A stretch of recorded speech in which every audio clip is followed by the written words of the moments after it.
ஒரு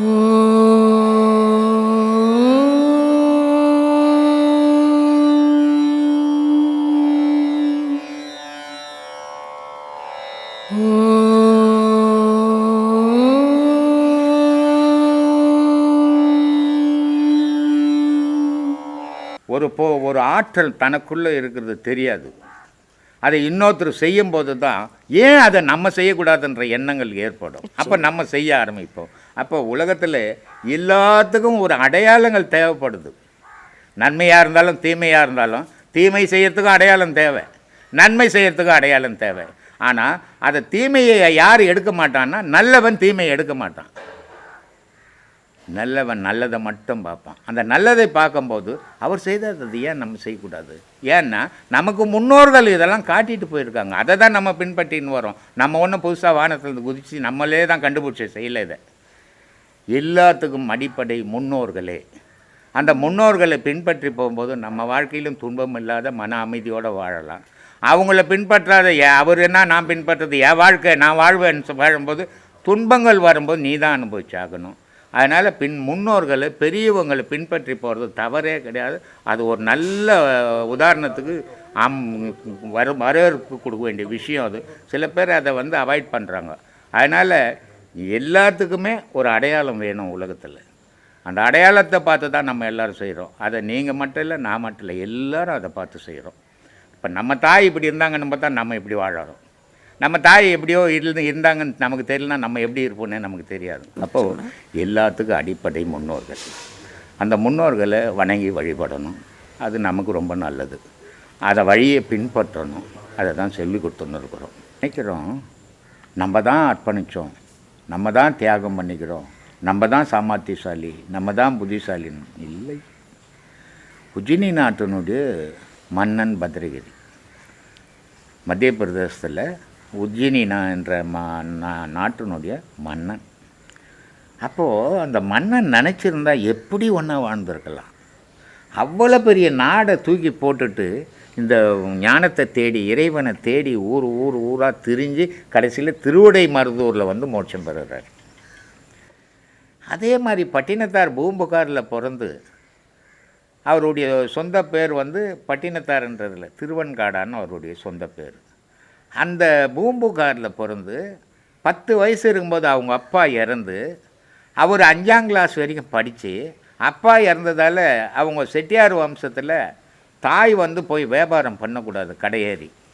அதனால் இவர் அந்த 10 வயசுலேயே அந்த படிப்பை நிறுத்திட்டு இவர் வியாபாரம் பண்ணி இவர் சிவகலைன்ற ஒரு அம்மாவை கல்யாணமும் பண்ணி தாய் மாமன் பொண்ணை கல்யாணம் பண்ணி வாழ்ந்து அந்த வாழ்க்கையிலையும் குழந்தை இல்லைன்னு சொல்லிவிட்டு அம்மா சொல்கிறாங்க, அப்பா நம்ம செட்டியார் வம்சத்தில் நீ ஒரு சின்ன வீடை வச்சுக்கோ, ஒரு கூத்தியாரை வச்சுக்கோ, அதுக்கு ஒரு குழந்தை பிறந்தாலும் நம்ம வம்சத்துக்கு வரணும் போது அப்போ அவர் ஒரு வார்த்தை சொல்கிறாரு, அம்மா நான் ஒரு குழந்தைக்காக போய் இன்னொரு கூத்தியாரை வச்சுக்கினா என்னுடைய மனைவியினுடைய மனம் எவ்வளோ வருந்தோம், அதனால் அப்படி வேணாம்மா தத்து எடுத்துக்கலாம்ன்றார். அப்போ இந்த தத்து எடுக்கும்போது எங்கேருந்து தத்து எடுக்கிறது? திருவடை மருதூர்லேருந்து திருவத்தூர் பயணம் பண்ணு, யாத்திரை போ அப்படின்ற. அந்த யாத்திரை வரும்போது பாதியிலே தான் அந்த குழந்தை கிடைக்குது. அவ்வளோ பெரிய பணக்காரன் எல்லாத்தையும் விட்டுட்டு கோமணம் கட்டிக்கின்னு தெருவில் நடக்கிறான். அப்போ எவ்வளோ பெரிய தியாகம் அது. நம்ம என்ன சாதிச்சுட்டோம், என்ன வச்சுருந்தோம் நம்ம அழிக்கிறதுக்கு? ஒன்றுமே வச்சில்ல. ஏதோ சம்பாரிச்சோம், ஏதோ சாப்பிட்டுன்னுக்குறோம், அவ்வளோதான். நம்ம ஒன்றுமே தியாகம் பண்ணலை. நமக்கு முன்னே இருந்தவங்க அவங்க பண்ணிக்கிற தியாகத்துக்கு நம்ம தூசு கூட கிடையாது. அவ்வளோ பெரிய தியாகங்களில் பண்ணிக்கிறாங்க. ஏன்? இறைவனை நோக்கி பயணம் பண்ணும்போது இங்கே எதுவுமே உனக்கு நிஜம் இல்லை, எல்லாம் பொய் பொருள். உன்னுடைய மனத்தினுடைய மாயை பிரம்மையை உண்டாக்கிக்குது, பெருசாக்கிக்குது இன்னும் இல்லாத விஷயத்தை. அந்த ஒன்றும் இல்லைன்றது இந்த மனம் தெரிஞ்சு போச்சுன்னா உன்னுடைய பயணம் சுத்தமாக இருக்கும். அந்த பயணத்தை பண்ணுங்கன்னு தான் நம்ம இங்கே சொல்லி துணுக்கிறோம். அது மாதிரி அவ்வளோ மகான்கள். ரமணர் தாய் அவர் அங்கேருந்து வந்துட்டார், மதுரையிலிருந்து. கண்டுபிடிக்க முடியல தாய்க்கு. அங்கே இங்கே தேடி கீடி ஒரு பிராமணர் திணிக்கும் அவர் கண்டுபிடிச்சிட்டாங்க. அம்மா பெத்த மனசு எப்படி துடிக்கும். ஒரு தன்னுடைய புள்ள கோமணம் கட்டிக்கின்னு ஒரு பிராமண புள்ள தனியாக உட்காந்து கிடக்குறான்னு. அந்தம்மா வராங்க, அடிச்சுக்கிறாங்க, மோதிக்கிறாங்க, விழுறாங்க, பிறகு மயக்கமாகி விழுந்துடுறாங்க. அப்போ அங்கே பக்கத்தில் இருந்தவங்க இவர் என்ன ஏதுன்னு ஒரு வார்த்தை கூட கேட்கல. பெத்த தாய் விழுந்து துடிக்குது. ஏன் அந்த துடிப்பு தெரியல இவருக்கு? ஏன் மனம் இல்லை. இந்த துடிப்பு, பாசம், பற்று இதெல்லாம் மனம் சம்பந்தப்பட்டது, ஆன்மா சம்பந்தப்பட்டது. அவருக்கு மனம் இல்லை, அதனால் தாயினுடைய துடிப்பு தெரியல அவருக்கு. அப்போ அங்கே பக்கத்தில் இருக்கிறவங்கலாம் சொல்கிறாங்க, என்ன சாமி பெத்த தாய் இப்படி துடித்து விழுந்து போயிட்டாங்க, அவங்களுக்கு ஒரு பதில் சொல்ல வேணும். ஒரு பேப்பர் எடுத்து அவர் சொல்கிறார், நீ வந்த வழியை பார்த்து நீ போ, நான் வந்த வழியை பார்த்து நான் போ, எந்த பிள்ளையாவது சொல்லுவானா? அப்போது இந்த வார்த்தையை சொல்லக்கூடிய நிலை அவருக்கு எப்படி வந்தது நம்ம சிந்திச்சு பார்க்கணும். அதை ரமணர் இருந்தாருங்க, மகானுங்க, அதெல்லாம் இருக்கட்டும், அவருக்கு எப்படி அந்த துணிவு வந்தது, நமக்கு ஏன் வரல? சிந்திச்சு பார்த்தோம்னா தெரியும். மனமில்லா நிலையில் ஆண்டவன் மட்டும் தெரியுறான், இந்த பாசம் தெரியலைங்க. அதனால தான் நான் ஒரு வீடியோவில் சொல்லியிருப்பேன், பசு, பதி, பாசம். இது ஜென்ரலாக எல்லா இடத்துலையும் சொல்கிறாங்க, எல்லா புக்கிலையும் கூட இருக்குது. ஆனால் எது பசு, எது பாசம், எது பதி, அதை பிரித்து சொல்ல மாட்டுறாங்க. அது ஏன்னு தெரியல எனக்கு. அதை நான் கிளீனாகவே சொல்கிறது, பசு நம் உடல், பாசம் நம் மனசு, பதி நான் இறைவன் அப்படின்னு சொல்கிறேன் நான். ஏன்னா இந்த பாசம்ன்ற மனசுக்குள்ளேருந்து அது அழிஞ்சதுன்னா அஞ்ஞான வாழ்வு போயிடும், மெஞ்ஞான வாழ்வு மலர்ந்துடும். அப்போ மெஞ்ஞான வாழ்வு மலரும் போது உலகத்தில் எல்லாரும் ஒன்றாவே தெரியும், வேற்றுமை தெரியாது. அப்போது இந்த வேற்றுமை தெரியாத போது மனிதருக்குள்ளவே வேற்றுமை இல்லைன்னும் போது கடவுளுக்குள்ளும் வேற்றுமை இல்லாமல் போயிடுச்சு. இந்த பக்குவத்தை வளர்க்கணுன்றதுக்கு தான் இவ்வளோ சொல்லின்னுக்கிறோம். ரொம்ப பெரிய விஷயம். ஒரு குரு அவர் என்ன பண்ணுவார்னா, ஒரு ஆன்மீக கிளாஸ் நடத்துகிறார், இல்லை ஒரு பாட்டு கிளாஸ் நடத்துகிறாரு. எது நடத்தினாலும் அவர் 1 மணி நேரமோ 2 மணி நேரமோ அவர் பேசிட்டு போயிடுவார். இதுதான் எல்லா இடத்துலையும் நடந்துக்கின்னு இருக்கிற விஷயம். ஆனால் நம்ம என்ன பண்ணுறோம், அதையும் தாண்டி நீ ஞான பாதைக்கு வரப்போகிற, அஞ்ஞான பாதையில் இருந்த ஞான பாதைக்கு வரணும்னு விரும்பும்போது உன் மனசுக்குள்ளே கடவுள் இப்படியா அப்படியா, இப்படி இருப்பாரா இருக்க மாட்டாரா அப்படின்ற சந்தேகம் வேணாம். அதை தெளிவுபடுத்திக்கின்னு போ. அப்போது நீ கடவுள் வழிபாட்டில் தடை இல்லாமல் போவ அப்படின்றதுக்காக தான் நான் சொல்கிறேன். இதை கடவுள் வழிபாட்டை பற்றி கேள்றான்னா அவன் என்ன பண்ணுறான், போன மாதம் கூட ஒருத்தன் இந்த இவ்வளோ நிலம் இருக்குது, இந்த நிலத்தில் இந்த பயிர் வைக்கிறேன் அப்படின்னா நான் சொன்னேன், இப்போ இங்கே என்ன பேசின்னுக்குறாங்க, அக்ரிகல்ச்சருக்கு போனீங்கன்னா உனக்கு எல்லாத்தையும் சொல்லி கொடுக்க போகிறாங்க, புக்கு என் கையில் கொடுப்பாங்க, நீ படித்தா பயிர் வைக்கலாம், அதை இங்கே கேட்டுங்கிறேன். ஏன்னா நம்ம எந்த இடத்துல போயிருக்கிறோம், நம்ம எதை பற்றி கேட்கணுன்னு தெரியல. அவனுக்கு கண்டதை கேட்குறான். கடவுளை பற்றி பேசுகிற இடத்துல காதலை பற்றி கேட்குறான். என் பொண்டாட்டி போயிடுச்சுங்க, நான் போய் இட்டுன்னு வரட்ட வானாவாங்கன்னு கேட்குறான். அப்போ கோபம், எல்லாருமே என்ன நினைக்கிறாங்கன்னா சாமியார் கோவப்படுறார். ஏன் கோவப்படுறார்? ஏன்னா அந்த நெட்டில் பார்க்கும்போது நான் பேசுறது மட்டும் அவங்களுக்கு தெரியுது, அவன் கேட்ட கேள்வி தெரியல. அதனால் நான் மட்டும் கோவப்படுறேன்னு நினைக்கிறாங்க. வந்துக்கிறவன் மேலே நான் ஏன் கோவப்படுறவனா தான் நான் ஏன் அவங்கள கூப்பிட்டு வச்சு பேசின்னுக்கிறேன்? கோவப்படுறதில்லை என்னுடைய நோக்கம். இப்போ நம்ம 2 பேர் பேசுகிறோம், சாதாரணமாக பேசணுமுன்னா நீங்கள் உங்கள் வீட்டுக்கு போனீங்கன்னா நான் என் வீட்டுக்கு போனேன்னா உங்களை பற்றி யோசிக்க மாட்டோம், நம்ம இங்கே என்ன பேசணுன்னு யோசிக்க மாட்டோம். ஆனால் ஒரு 2 பேரும் நண்பர்கள் தான், கொஞ்சம் கோபமாக பேசிட்டேன்னு வச்சுக்கோ, வீட்டுக்கு போய் யோசிப்பீங்க, ஏன் அவர் இப்படி பேசினார், இப்படி பேச மாட்டார், ஏன் கோவப்பட்டார், அவர் சிந்திக்க ஆரம்பிச்சிருவீங்க. அப்போ நம்ம பேசுனது தவறு சரின்னு சிந்திக்குப்பீங்கன்றதுக்காக தான் நான் நாங்கள் கொஞ்சம் கோவப்பட்டு ஒரு சிலர்கிட்ட தான், அது கூட மீதி பேர்கிட்ட எல்லாருக்கிட்டும் கோவப்படுறதில்ல. இந்த மாதிரி முட்டாள்தனமாக கேட்குறவங்க கிட்ட மட்டும்தான் கோவப்படுவோன்னே தவிர எல்லாருக்கிட்டும் கோவப்படுறதில்ல. என்னுடைய பேச்சு கோவப்படுற மாதிரி தெரியுது அவங்களுக்கு, அதனால் நிறைய பேர் கோவப்படுறீங்கன்றாரு. அதனால் நான் யார் மேலேயும் கோவப்படுறதில்ல. ஒரு குரு அப்படின்றவர் எப்படி இருக்கணும் அப்படின்னா, குருன்றவரே 4 பேரை உருவாக்கணுன்ற எண்ணத்தோடு இருக்கிற குரு எல்லாரையும் அனுசரித்து போகணும். யாரும் தேவையில்லை, நான் தான் குருன்னு உட்காந்துங்கிறவர், அவர் யார் அனுமதி கேட்க வேண்டியது இருக்கும், அவர் பேச வேண்டியது இதெல்லாம் இருக்கலாம். நான் அதை நினைக்கிறதே கிடையாது. ஏன்னா என்னுடைய குறிக்கோள் என்ன, 4 பேரும் உண்மையை தெரிஞ்சுக்கணும், 4 பேரும் உண்மையில் பயணம் பண்ணணும். அப்படின்னும் போது நான் அவங்களோடு இணைஞ்சால் தான் அதை செய்ய முடியும். அதை தான் நான் செய்துன்னு இருக்கிறேனே தவிர நான் வேற்றுமையே நினைக்கிறது. எனக்கு ஜாதி மதம் எதுவுமே கிடையாது. எனக்கு மனுஷன் இங்கே என்ன பார்ப்பேன், நல்லவனா கெட்டவனா, இது மட்டும் நான் பார்ப்பேன். மீதி ஜாதி மதத்தெல்லாம் நான் பார்க்கறதில்ல, ஏழை பணக்காரனெலாம் பார்க்கறது கிடையாது. அதனால் ஒரு ஒரு ஃபங்க்ஷன் நடந்தது. இருளவர் இருக்கிறாங்க இங்கே. 1 மணிலேருந்து சாப்பாடு போடுறோம். அவங்க 3 மணிக்கு வந்து சாப்பாடு வாங்குகிறாங்க. எனக்கு மனசு கேட்கல. நான் போய் அவங்கக்கிட்ட கேட்டேன், ஏம்மா மணி 3 ஆச்சு, அப்போ கூட இப்போ நீ சாப்பிடலை, சாப்பாடு வாங்கின்னு போறியே, இதை எடுத்துன்னு போய் வீட்டில் இருக்கிறவங்களை எத்தனை மணிக்கு போடுவீங்க? 1 மணிலேருந்து சாப்பாடு போடுறாங்களே, சாப்பிடக்கூடாதான்னு. அதுக்கு அந்தம்மா ஒரு 3 பொம்பளைங்க அவங்க சொன்னாங்க, சாமி நீங்கள் சாப்பிடக்கூடாதான்றீங்க, 3 மணிக்கு வந்து வாங்குறீங்களே, இந்த ஊரில் எங்களுக்கு அப்படி போட மாட்டாங்க, எல்லாரும் சாப்பிட்ட பிறகு தான் எங்களுக்கு போடுவோம். அப்புறம் என்ன கடவுள் வழிபாடு? எங்கே நீ கடவுளை வழிபட்ட? வேற்றுமை வந்துடுச்சு அங்கே. அங்கே எங்கே கடவுள் வழிபாடுக்குது? கடவுள் வழிபாடுன்றது அன்பில் இருக்கிறது, வித்தியாசம் பார்க்காம இருக்கிறது தான் கடவுள் வழிபாடு. அதில் போய் நான் பணக்காரன், நீ ஏழை, நீ தாழ்ந்த ஜாதி, நான் உயர்ந்த ஜாதின்னு பார்த்துட்டு எங்கே கடவுள் வழிபாடு இருக்கும்? இது இருக்கக்கூடாதுன்றது தான் என்னுடைய செயல்மா. அதை தான் செய்துன்னு இருக்கிறேன். ஏதோ என்னால் முடிஞ்சதை செய்கிறேன். இல்லைங்கய்யா, யாராவது இடமா போயிட்டா உட்காருன்னு நீங்கள் சொன்னதே இல்லை, சும்மா உட்காரு அப்படின்னு அதட்டினது இல்லை. இதுதான் சரி, இது கேட்குற இப்படி நீங்கள் விளக்கி தான் அவங்கள உட்கார வச்சுருக்கீங்க. எல்லாருக்கும் விளக்கி சொல்லணும். அவனுக்கு புரியல, மொட்டுத்தனமாக கேட்குறான்னு ஒரு முறைக்கு பல முறை கேட்பேன். போன மாதம் கூட ஒருத்தனுக்கு ஆன்மாவை பற்றி பேசுகிறான், அவனுக்கு மனசை பற்றியே தெரியல, உன்னை ஆன்மாவை பற்றி பேசுகிறான். சொல்லி சொல்லி பார்க்குறான், அவன் கேட்கவே மாட்டேன்றான். கடைசியாக சரி இவனுக்கு இப்படி தான், கோயில் எந்த முட்டை வந்த முட்டையிலேருந்து கோழி வந்தப்பாரு, பதில் சொல்ல முடியாது. அது மாதிரி இப்போ கேள்விடா உண்டுன்னு.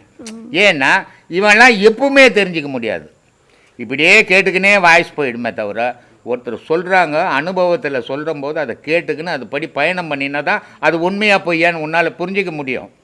கேள்வியே கேட்டுருந்தீங்கன்னா நீ வெளியே கேட்டே போயிடும், காலம் முடிஞ்சிடும், உண்மையை தெரிஞ்சிக்கவே முடியாமல் போயிடும். அதை தான் நான் படித்து சொல்கிறது. இப்படி பண்ணாதீங்க, சந்தேகங்கள் கேட்கலாம், ஆனால் கண்டதை குப்பை கூலெல்லாம் வாரின்னு வராதிங்க அப்படின்னு சொல்லுவேன். இப்படி தான் போயின்னு இருக்குது.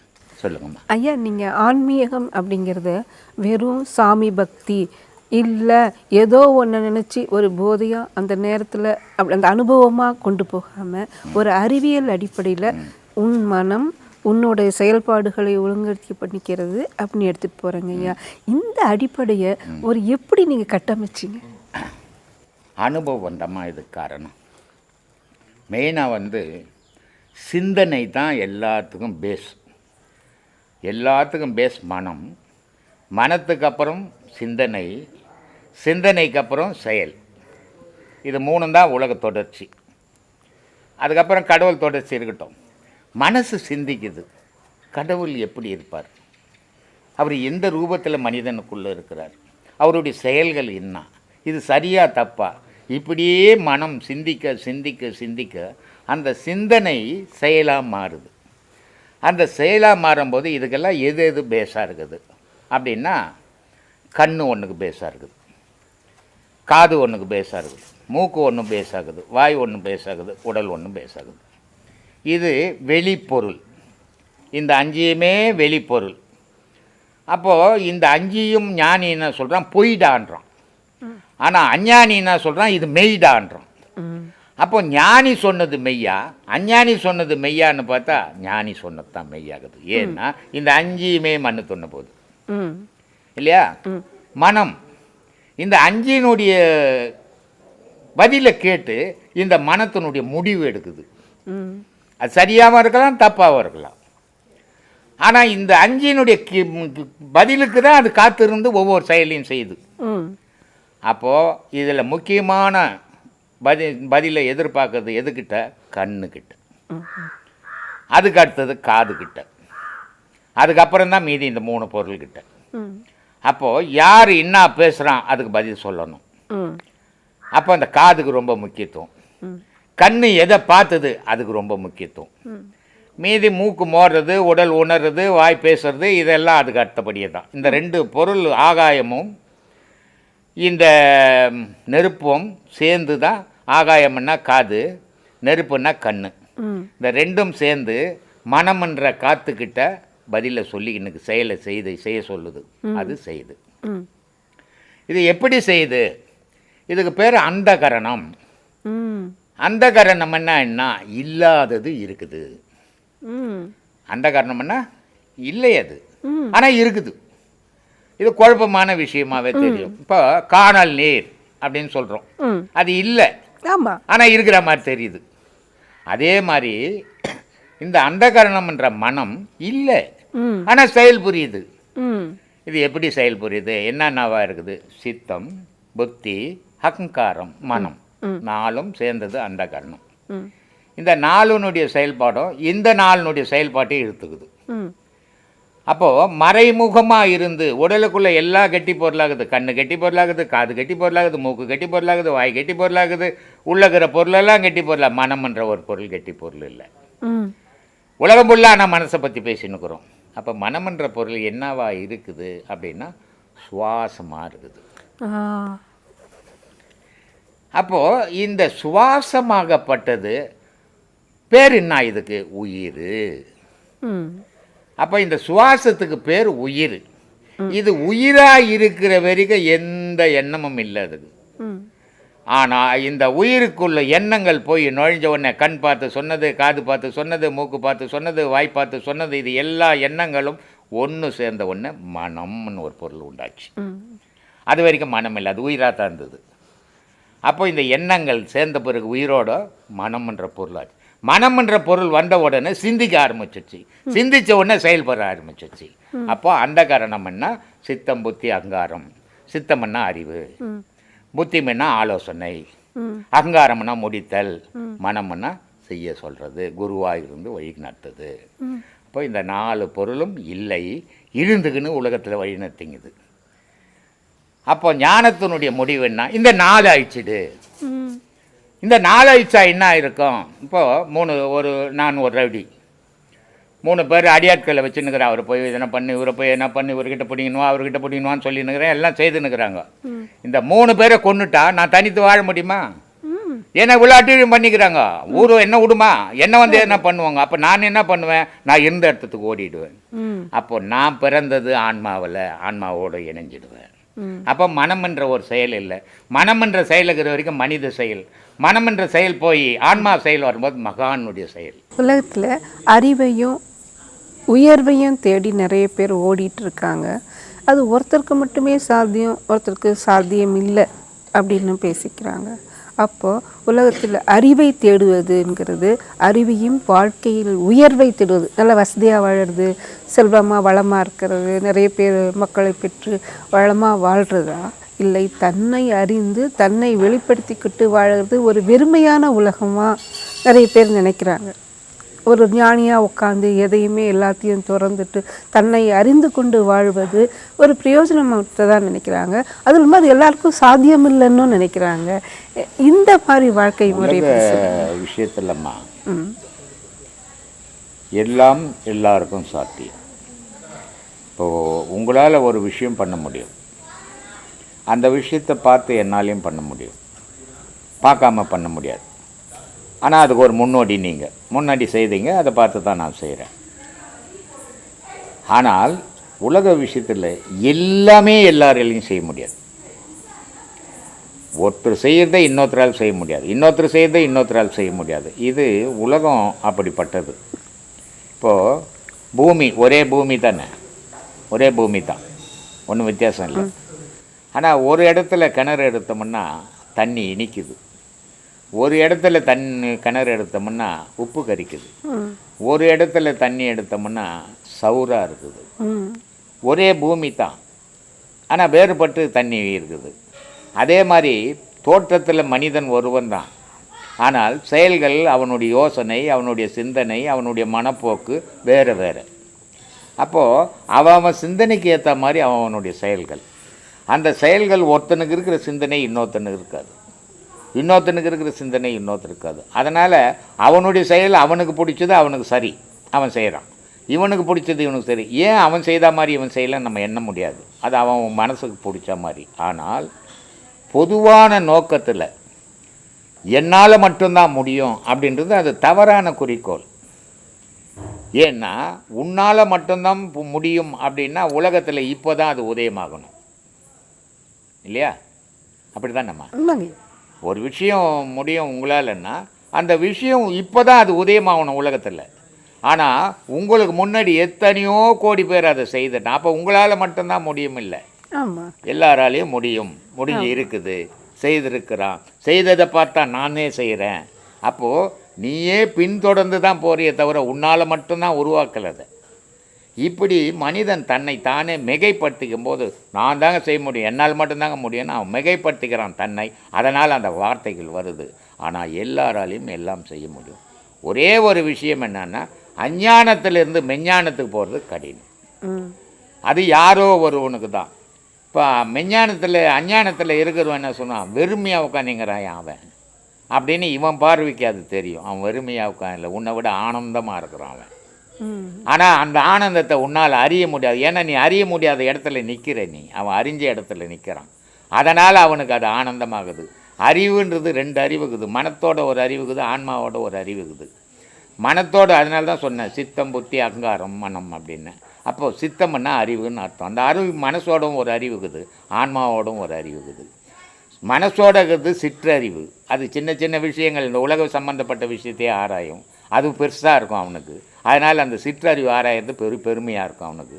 ஆனால் ஞானிக்கு அறியிறது பேரறிவு. சிற்றறிவை அழிச்சிட்டான் அவன். பேரறிவில் வாழும்போது அது இவனை விட பல மடங்கு ஆனந்தம். இவன் சிற்றின்பத்தையே பெருசாக நினைக்கிறான், அவன் பேரின்பத்தை பெருசாக நினச்சின்னுக்கிறான். அதனால் இவனுக்கு அவனை பார்த்தா வெறுமையாக இருக்கும், அவனுக்கு இவனை பார்த்தா கேலியாக இருக்கும். இவ்வளோ தான் வித்தியாசம். ஆனால் அதுலேயும் ஒரு சுயநலம் இருக்கு இல்லைங்கய்யா. சிற்றின்பம்னா சின்ன இன்பம் வேண்டாம், நான் பெரிய இன்பத்தை எப்பயுமே சந்தோஷமாக இருக்கிற இன்பத்தை தேடி போகிறேங்கிறதும் ஒரு ஆசை தான். எப்பவுமே சந்தோஷமாக ஒரு பிறவியே வாழ்ந்ததே இல்லைம்மா இது வரைக்கும் உலகத்தில். எவனுமே எல்லா காலகட்டத்திலையும் சந்தோஷமாக இருக்கவே முடியாது. ஒரு தாய்கிட்ட ஒரு குழந்தை பிறகுது, தாய்க்கு சந்தோஷம். குழந்தை பேசும்போது தாய்க்கு சந்தோஷம். ஆனால் தாய் உணவு ஊட்டும் போது குழந்தைக்கு சந்தோஷம். ஆனால் தாய் செத்து போனால் ரொம்ப கொடுமை. அப்போ எவனுக்கு பிறந்தது இறப்பு வரைக்கும் சந்தோஷமாக வாழ முடியும்? முடியாது. இன்றைக்கி ஒரு வீட்டில் ஒரு கல்யாணம் நடக்குதுன்னா நாளைக்கு நம்ம வீட்டில் ஒரு கல்யாணம் நடக்கும். இன்றைக்கி ஒரு வீட்டில் ஒரு மரணம் நடக்குதுன்னா நாளைக்கு நம்ம வீட்லேயும் ஒரு மரணம் நடக்கும். இதுதான் உலக வாழ்வை. நமக்கு தாய் தாப்பம் இறந்தாங்கல்ல, அப்போ நம்ம எப்படி சந்தோஷமாக இருந்த முடியும்? எங்கள் அம்மா இருந்துட்டாங்க, நான் ரொம்ப சந்தோஷமாக இருக்குன்னு சொல்ல முடியுமா? எவன் வாழ்விலையும் சும்மா ஒப்புக்கு உலகத்தில் பேசுவானே தவிர உண்மையில் எவனாலையும் பிறப்புலேருந்து இறப்பு வரைக்கும் சந்தோஷமாக இருந்ததே கிடையாது, இருக்கவும் முடியாது.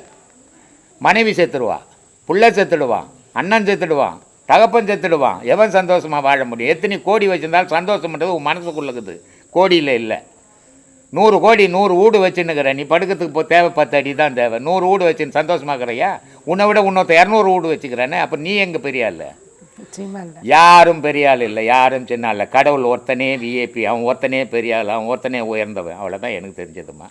ஞானம் இதுக்கான வேறுபாடு நமக்கு என்ன கொடுக்குதுங்கய்யா? நீங்கள் யோகம் சொல்லித்தரீங்க, நான் சரியாக கேட்குறேன்னு நினைக்கிறேன்.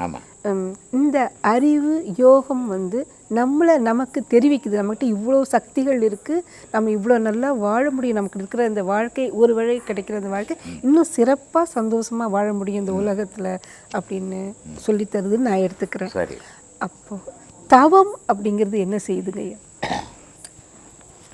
தவம்ன்றது ஒரே விஷயத்தை நினச்சின்னு இருக்குது தவம்.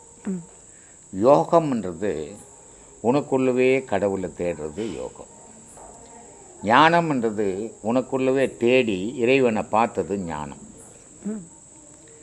இப்படி 3 வகையாகுது. நான் ஏற்கனவே ஒரு வாட்டி ஹெச்ஆர்என்ஸ்லேருந்து ஒரு கேள்வி கேட்டாங்க என்ன. அவங்க நிறைய இடத்துல கேட்டுக்கின்னு வராங்க, அவங்களுக்கு சரியான விடை கிடைக்கலன்ட்டு இன்னொருத்தர் என்கிட்ட சொல்லி இவர்கிட்ட போய் கேளுங்க அவர் சொல்லுவாருன்னு சொல்லிட்டு கேட்டு என்கிட்ட கேட்டாங்க. யோகி, சாமியார், சன்னியாசி, யோகி, ஞானி, இவங்க 4 பேருக்குள்ள வேறுபாடு என்ன அப்படின்னு கேட்டாங்க. அப்போ நான் சொன்னேன், சாமியார் என்றவன் கடவுள் தெரியல, அவனுக்கு தேடிக்கின்னுக்கிறான். யார் கடவுள்னு கேட்குறோம், சாமி யாருன்னு கேட்டுன்னு தெரிகிறான். அவனுக்கு இன்னும் சரியான கடவுள் தெரியல, அதனால் எல்லா இடத்துக்கும் சுற்றுவான். அவன் சாமியார். சன்னியாசி, கடவுள் மேலேயும் பற்று இல்லை, குடும்பத்து மேலேயும் பற்று இல்லை, சோறு எங்கே கிடச்சதா சுகம்னு தெரியுறவன் சன்னியாசி. யோகி, ஒருத்தர் சொன்னார் கடல் இருக்குதுப்பா, அங்கே பீச் இருக்குதுன்னு சொன்னார், ஆனால் நான் பார்க்கல. ஆனால் சொன்னவர் பொய் சொல்ல மாட்டார், உண்மையை சொன்னவர். அப்போது நான் அந்த பீச்சை பார்க்க பயணம் பண்ணுறது யோகம். பீச்சை போய் அடைஞ்சி பார்த்து அதனுடைய தண்ணியை தெளிச்சிக்கணுன்னா அது பேர் ஞானம்பா. இப்படி யோகி ஞானம் 4 விதமாக இருக்கிறாங்க அப்படின்னு சொல்லி. அதே மாதிரி தவம்ன்றது ஒரு பொருளையே எண்ணிக்கின்னு அதிலேயே உட்காந்துங்கிறது தவம். அதனால என்ன பிரயோஜனம்? ஒரு பயணம் இல்லை. அதே தான் யோகம்தான் தவம். இதை என்னன்னா அவங்க எதையுமே செய்யாத அந்த ஒரே நிலையில் நிற்கிறாங்க. நான் சொல்கிறது அது இல்லை. யோகம் பண்ணு, குடும்பத்தை காப்பாற்று. குடும்பத்தை ஒரு கையில் பிடி, கடவுளை ஒரு கையில் பிடி. ஒரு நாள் குடும்பம் உன்னை வெளியே தள்ளும், அன்னைக்கு 2 கையில் கடவுளை பிடி. இதுதான் நான் சொல்லி கொடுத்துருந்துக்கிறது. ஏன்னா தவம்ன்றது உனக்கு வெளியே தேடுற கடவுள். கடவுள் வெளியில் உனக்குள்ளுக்கிறாரு. ஆனால் நீ தவம்ன்ற பேரில் வெளியே தேடிங்கிற. நான் சொல்கிறேன்னா யோகம்ன்ற பேரில் உனக்குள்ளவே தேடு, உன்னை தேடு, கடவுளை தேடாத. கடவுள் பெரிய பொருள், அது என்ன அட்ரஸாக கொடுத்துக்குது, அது எங்கே இருக்குது யாரால் கண்டுபிடிக்க முடியும்? அதனால் முதல்ல உன்னை தேடு. நீ யாருன்னு தெரிஞ்சு போச்சுன்னா கடவுள் யாருன்னு தெரிஞ்சிடும். ஆனால் உன்னை தெரியாத வரைக்கும் கடவுள் தெரியவே தெரியாது.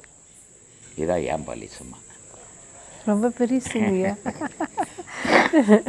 இப்படி தான்மா என்னுடைய பயணம் போயின்னு இருக்குது.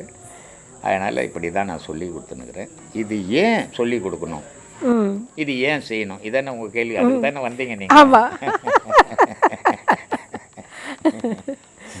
ஏதோ கிடைச்ச வாழ்க்கை நிறைவாக வாழ்ந்துட்டு காலம் ஃபுல்லாக வாழ்ந்துட்டு போயிட்டா போதுமே. அதை விட்டுப்பட்டு இது யோகம் ஞானம்லாம் ஏன் போகணும், அது ஏன் செய்யணும், அதனால் என்ன நன்மை தீமைன்னு தான் கேட்க வரீங்க. வாழ்க்கைன்றது மெயின் முக்கியம். ஒழுக்கம்ன்றது ஒன்று வேணும். வாழ்க்கைன்றது எல்லாரும் சமம்ன்ற நினைவு வரணும். வாழ்க்கைன்றது எல்லோருக்கிட்டும் அன்பாக இருக்கணும். இதுக்கு அவசியம் யோகம். ஏன்னா உன் வாழ்க்கை நீ வாழற, நீ என்ன நினைப்ப, என் வாழ்க்கை நான் வாழறேன், அவனையே நான் மதிக்கணும் அப்படின்ற எண்ணம் பொதுப்படியான விஷயம் அது.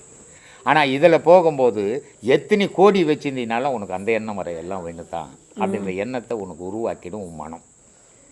அதே நேரத்தில் மனிதனுடைய வாழ்வில் இன்பமும் துன்பமும் இணைஞ்சத்தான் இது மனுஷனுடைய வாழ்வு. இன்பம் இல்லாத ஒரு வாழ்வு எவனுக்கும் கிடையாது, துன்பம் இல்லாத வாழ்வும் இது வரைக்கும் எவனும் உலகத்தில் வாழ்ந்ததும் கிடையாது. பெரிய பெரிய மகானுக்கு கூட துன்பம் உண்டு ஆரம்பத்தில். அது மாதிரி இன்பமும் துன்பமும் நிறைஞ்சது தான் அஞ்ஞான வாழ்வு. ஆனால் இந்த இன்பத்தையும் துன்பத்தையும் சமமாக எடுத்துக்கணும்னு சொன்னால் அதுக்கு ஞான வாழ்வு வேணும், அவசியம் தேவைப்படுது. இதுக்கு ஒரு உதாரணம் சொல்கிறேன்.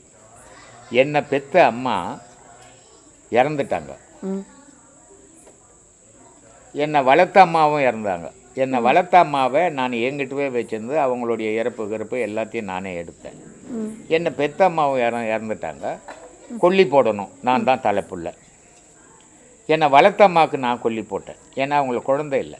அதனால் நானே வச்சிருந்து நானே காப்பாற்றி நானே போட்டது, நானே கொல்லி போட்டேன். அப்போது எங்கள் அம்மா என்னை பெற்ற அம்மா வந்து என்கிட்ட இல்லை, தம்பிக்கிட்ட இருந்தாங்க. அப்போ கொல்லி நான் தான் போடணும், தாய்க்கு தலைப்புள்ள போடணும் இல்லையா? அப்போ எல்லோரும் என்னை கொல்லி போடுன்றாங்க. நான் சொன்னேன், நான் போட மாட்டேன்ப்பா, நான் கொல்லி போட மாட்டேன். ஏன்னா என்கிட்ட இல்லை, அவங்க அந்த புள்ளைக்கிட்ட இருந்தாங்க. எந்த புள்ளியாக தானே புள்ள தானே கொல்லி போட போகிறேன், இதெல்லாம் பெரிய புள்ள சின்ன புள்ளைக்குது. அதனால் அந்த புள்ளைக்கிட்ட இவ்வளோ நாள் இருந்தாங்க. அப்போ அந்த புள்ள மேலே தான் அவங்களுக்கு மனசு இருக்கும், அந்த புள்ளைக்கு அவங்க மேலே தான் மனசு இருக்கும். அவன் போடட்டும், நான் போட வேணாம் அப்படின்னு நான் போடவே இல்லை. இல்லை தலையில் எண்ணெய் வைக்கணும், சீக்கா வைக்கணும், நான் வைக்க மாட்டேன். ஏன், நீ உங்கள் அம்மாவுக்கு பிறக்கலையா அப்படின்னாங்க. பிறக்கலை. ஏன்னா உனக்கு சொல்லி புரிய வைக்க முடியாது என்னால், அதனால் பிறக்கலன்ட்டேன். ஏன்னா இந்த மனோதடம் எங்கேருந்து எனக்கு கிடைச்சிது அப்படின்னா அந்த யோகத்திலேருந்து கிடைச்சிது. இல்லைன்னா எல்லா பிள்ளைங்கள மாதிரி அம்மா அல்டிமேல் அடிச்சிக்கின்னு அழுதுக்குன்னு பரண்டுக்குன்னு போவேன். எனக்கு அழ வரல. ஏன், மனம் கெட்டியாயிடுச்சு. இதையெல்லாம் இயற்கை. ஜனன மரணம்ன்றது இயற்கை. இதில் போய் யார் எழுது யார் என்ன பண்ண போகிறோம் அப்படின்ற தெளிவு கிடைச்சிது. அந்த தெளிவுக்காக இந்த யோகம் அவசியம் இல்லையா?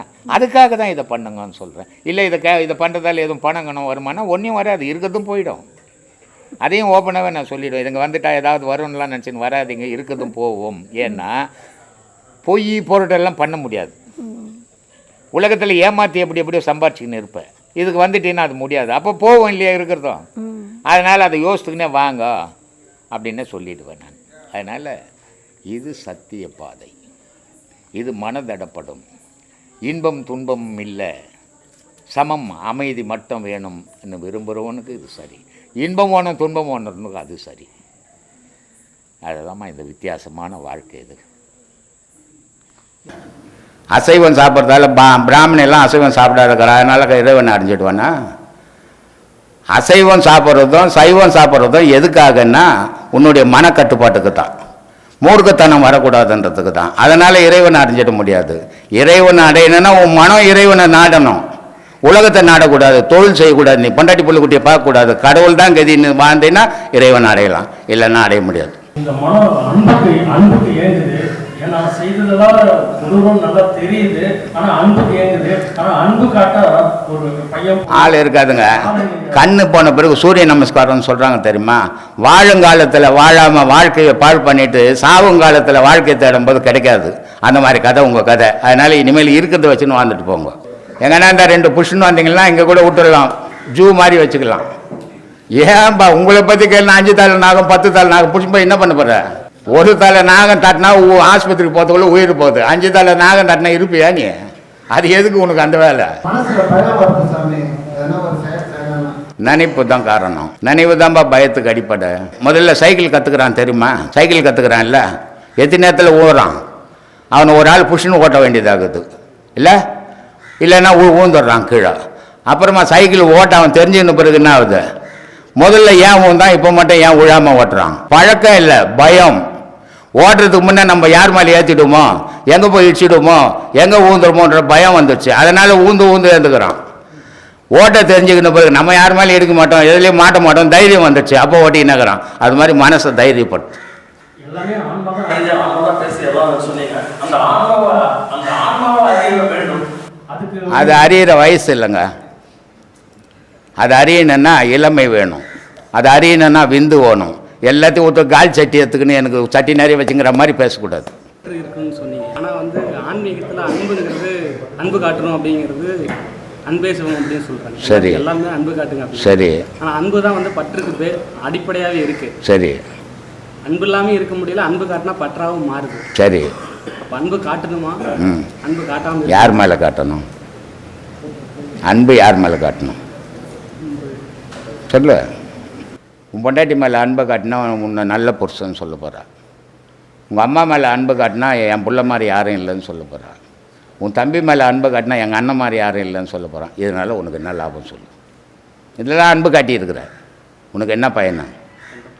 ஆண்டவன் மேலே அன்பு காட்டுன்னு தான் சொன்னாங்க, அடுத்தவன் மேலே அன்பு காட்டுன்னு சொல்ல. உன் மேலே உன்னை அன்பு காட்டிக்கோ. நீ அடுத்தவன் மேலே அன்பு காட்டுறதால உனக்கு ஒன்றும் பயன் இல்லை. உன் மேலே அன்பு காட்டு தெரிஞ்சிக்கோ முதல்ல. கடவுள் மேலே அன்பு காட்டு, அதுதான் உனக்கு உதவும். உலகத்தில் அன்பு காட்டினா ஒன்றும் உதவாது. உன் பாக்கெட்டில் 1000 ரூபாய் கொடுத்தீங்கன்னா நல்ல பையன் என்ன போகிறான், நாளைக்கு 500 ரூபாய் கேட்கும்போது கொடுக்கணும், அவனை மாதிரி மோசமானவன் இல்லைன்னு போகிறான். இதுதான் உலகம். அதனால் முதல்ல உன் மேலே அன்பு காட்ட உனக்கு பழகிக்கோ. ஐயா, அம்மா கிட்ட வந்து இந்த மாதிரி அன்பு காமிக்கிறது அந்த 10 மாச கடனை நம்ம எப்படி தீர்க்கிறோம்? 10 மாதம் எதுக்கு நீ போன பெற்றாங்க? அவங்க ஆசைக்கு சேர்ந்தாங்க, வந்து பிறந்துட்டேன் நீ. அதனால் அன்பு காட்டக்கூடாதுன்னு சொல்ல. தாய் மேலேயும் தகப்ப மேலேயும் அன்பு காட்டாத புள்ள பிறந்தே பயனத்துவேன். தாய் தகப்பனை மதிக்காதவன் கடவுளையும் மதிக்க மாட்டான். கடவுள் மேலேயும் அன்பு செலுத்த முடியாது. முதல்ல நம்ம பிற பொருள் மேலே அன்பு செலுத்த வந்தால் தான் மனம் கடவுள் மேலேயும் அன்பு வரும். அதுலேயும் தாய் தகப்பன்றவன் சாதாரணமானவன் கிடையாது, உயர்ந்தவன் உலகத்திலேயே. அவங்க மேலே அன்பு காட்டாத அந்த பிள்ளைங்க, அந்த தாய் தகப்பனை வெறுக்கிற பிள்ளைங்க பூமியில் இருக்கிறத விட சாகிறது மேல். ஏன்னா இந்த உலகம்ன்ற ஒரு பொருளை அடையாளம் காட்டினதே தாய் தகப்பன் தான். அதுக்கப்புறம் தான் குரு கடவுள் எல்லாமே. அதனால் தாய் தகப்பன் தான் அதுக்கு தான் முதல் தெய்வம்னு சொல்கிறது. அதனால் தாய் மேலேயோ தகப்பு மேலேயோ அன்பு காட்டுறது தவறு இல்லை. ஆனால் அன்பு காட்டுறேன்னு அநியாயம் பண்ணின்னு தெரியக்கூடாது, அதுதான் தவறுன்னு சொல்கிறேன் நான். அதனால் பெத்த தாய் தகப்பனுக்கு எவன் ஒருத்தன் கடைசி வரைக்கும் அவங்கள கண் கலங்காமல் வச்சுக்கிறானோ அவனே கடவுள் அடி சேருவான். அதனால் தாய் தகப்பன் மேலே அன்பு இல்லாதவன் அவன் பிறந்ததே பூமியில் வேஸ்ட்டு.